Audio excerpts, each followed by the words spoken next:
And I think that's what I love so much about IFS. For me, it's a very spiritual model. I am a Christian. I identify as a Christian, but you know, for me, in a broader spectrum of spirituality, holiness means whole.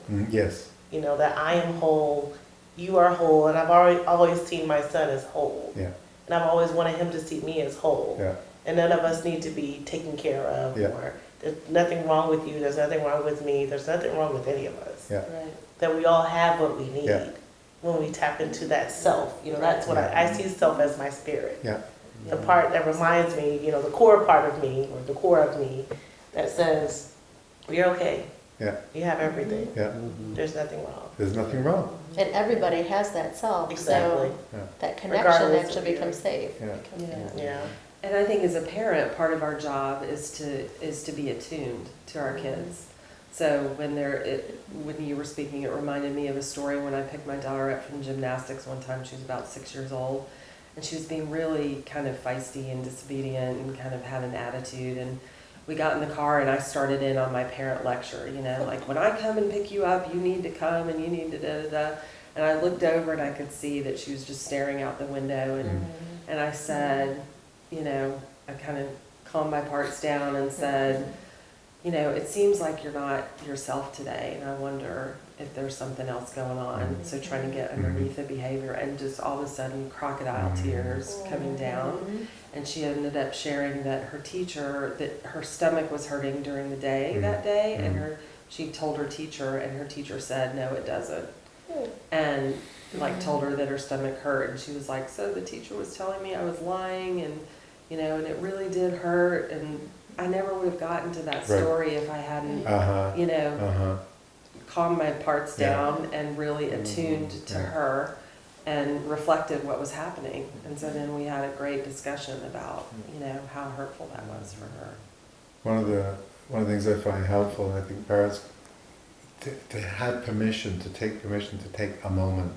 Yeah. You don't have to be constantly engaged. It's like when Right. you notice something's up, and I notice if I'm in an agitated part with my kid and I notice it, I'll say, just give me a second, okay? And it doesn't take long, but it's like, what's going on? What's going on inside? Oh, my body's tense, I'm leaning over in a certain way, my tone of voice is, what the hell is going on, right? And if I can check it out, I say, oh, okay, it's some part of me that's for some reason thinking, okay, got it. And when I've got that clarity, I can come back to her and engage differently, you know, and come back to the curiosity, what's going on for you, love? How come, you know? And to me, that is such an expression of love, because it means you're willing to check yourself for me. Right. Oh, I never thought of it that way. You know, because it's not like, because parents often, I notice myself and other parents, they seem to have parts that feel justified in saying, you should, why don't you do. And even, you're upset, you should be upset, because I say you could be upset and I'm allowed to, you know, do this. I'm a parent, I have the power. Yeah. But you're saying, your example is when you shift to that, wait a minute, you're a human who deserves respect, and I'm not treating you with respect right now. I'm going to check myself. Yeah. And then when you, in that observing of you doing that, it's like, my dad loves me so much that he's willing to check himself for me.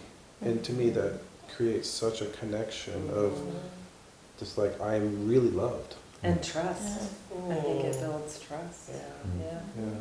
It's beautiful. Hearing your story made me remember this time that my daughter was in kindergarten, and she'd been through preschool.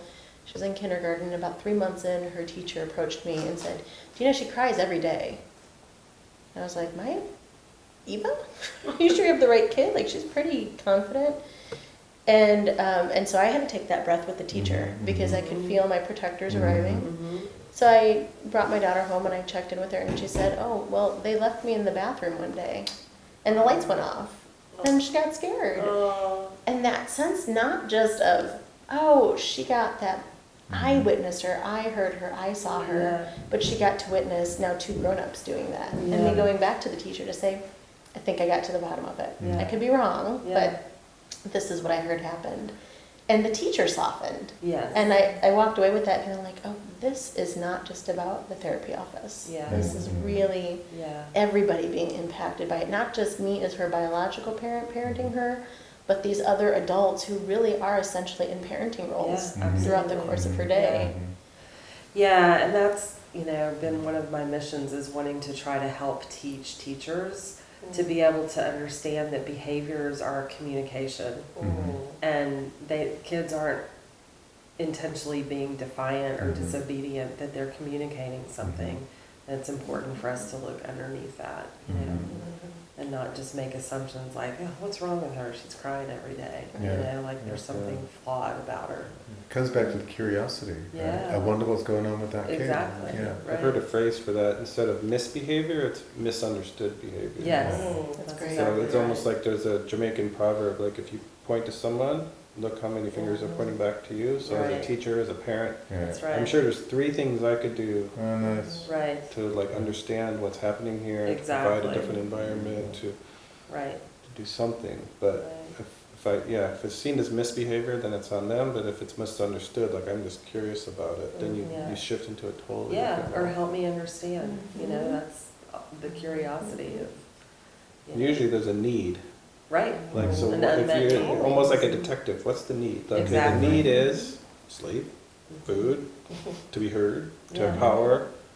But it's usually not just to be bad. That Right. children don't have a need to be bad. Right. There's another need that's there. Right, And even sometimes when that need's identified, it can be judged. Oh, that's just attention-seeking behavior.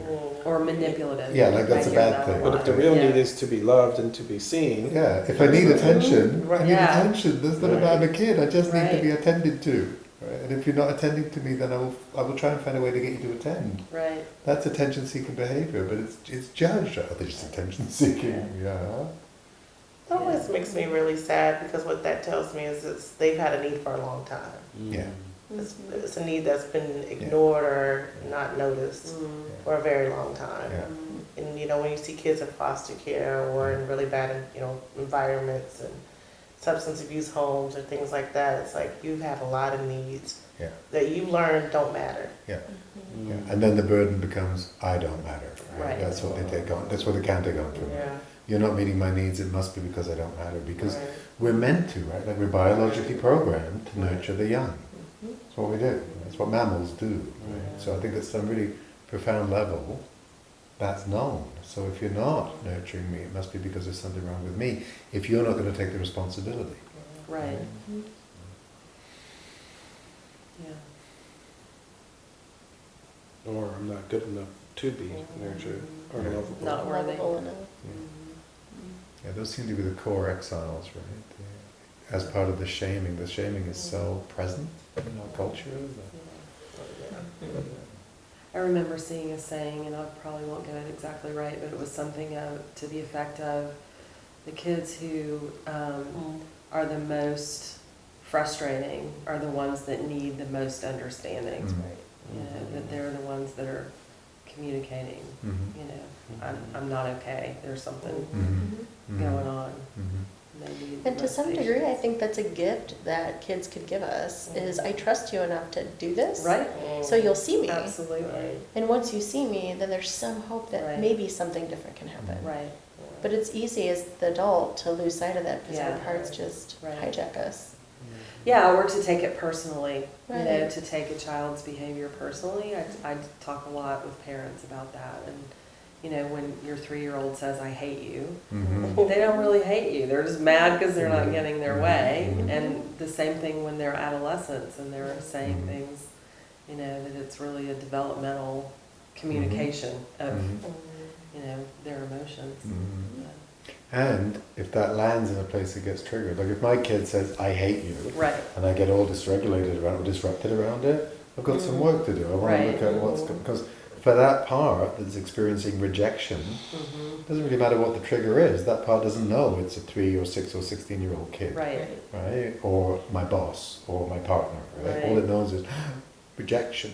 Right. So it's a great clue, what we call a trailhead, right? Right, In IFS, exactly. it's a great clue.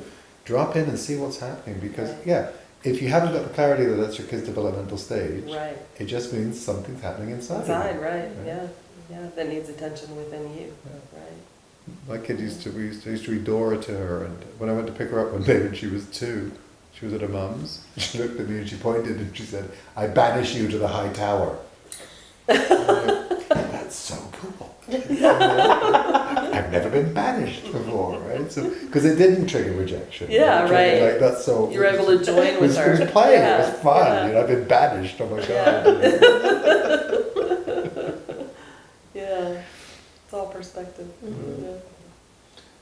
Yeah, it makes me think of when if a child says that, I haven't tried this yet, but I could see it, again, like helping to name parts, just to say, wow, part of you really hates me right now. Yeah, Mhm. right. Like you said earlier, is there another part that might need Mm. something? Is Yeah. there another? Mhm.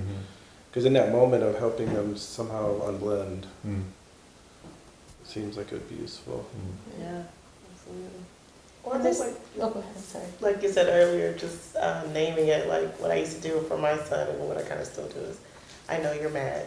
Like I see you, Mhm. Yeah. message received. Yeah. Oh, I know you want that cookie. Right. Mm. Right. And I still love you. Yeah. It's okay. That's what I hear. Yeah. It happens. Yeah. That's cool. Yeah.